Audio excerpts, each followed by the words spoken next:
The development of character is the great business of life. Your ability to develop a reputation as a person of character and honor is the highest achievement of both social and business life. Ralph Waldo Emerson wrote, "What you do speaks so loudly that I cannot hear a word you say."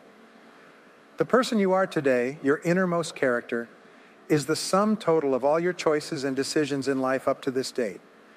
Each time you have chosen rightly and acted consistently with the very best that you know, you have strengthened your character and become a better person.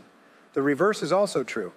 Each time you have compromised, taken the easy way, or behaved in a manner inconsistent with what you knew to be right, you have weakened your character and softened your personality. There are a series of virtues or values that are usually possessed by a person of character. These are courage, compassion, generosity, persistence, and friendliness, among others. We'll talk about some of these in part 3 of this book. Coming before all these values, however, is the most important one of all when determining the depth and strength of your character: integrity.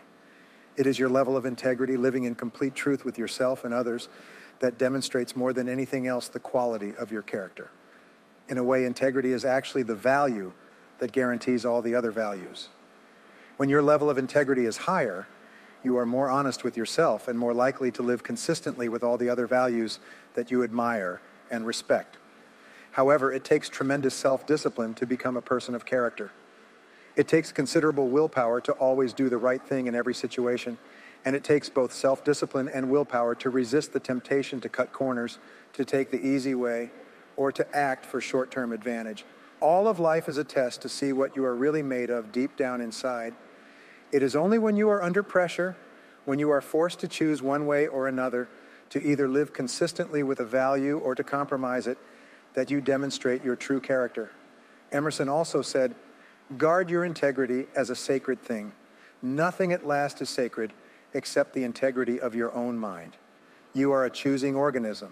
You are constantly making choices one way or the other. Every choice you make is a statement about your true values and priorities. At each moment, you choose what is more important or of higher value to you over what is less important or of lesser value. The only bulwark against temptation, the path of least resistance, and the expediency factor is character.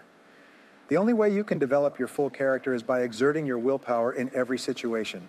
When you're tempted to do what is easy and expedient rather than what is correct and necessary, the payoff for becoming a person of character, for exercising your willpower and self-discipline to live consistently with the very best that you know, is tremendous. When you choose the higher value over the lower, the more difficult over the easy, the right over the wrong, you feel good about yourself. Your self-esteem increases. You like and respect yourself more, and you have a greater sense of personal pride. In addition to feeling excellent about yourself when you behave with character, you also earn the respect and esteem of all the people around you. They will look up to you and admire you. Doors will be open for you. People will help you. You'll be paid more, promoted faster, and given even greater responsibilities. As you become a person of honor and character, opportunities will appear all around you. On the other hand, you can have all the intelligence, talent, and ability in the world, but if people do not trust you, you will never get ahead. People will not hire you, and if they do, they will fire you as soon as possible. Financial institutions will not lend you money because birds of a feather flock together. The only associates, never friends, you will ever have will be other people of questionable character. Furthermore, since the people you associate with have a major effect on your attitude and personality, you make or break your entire life with the quality of your character or the lack thereof. Aristotle wrote, "All advancement in society begins with the development of the character of the young, begins with the learning and practice of values." This means that advancement in your life begins with the learning and practice of values. You learn values in one or all of the 3 ways: instruction, study, and practice. One of the chief roles of parenting is to teach children values.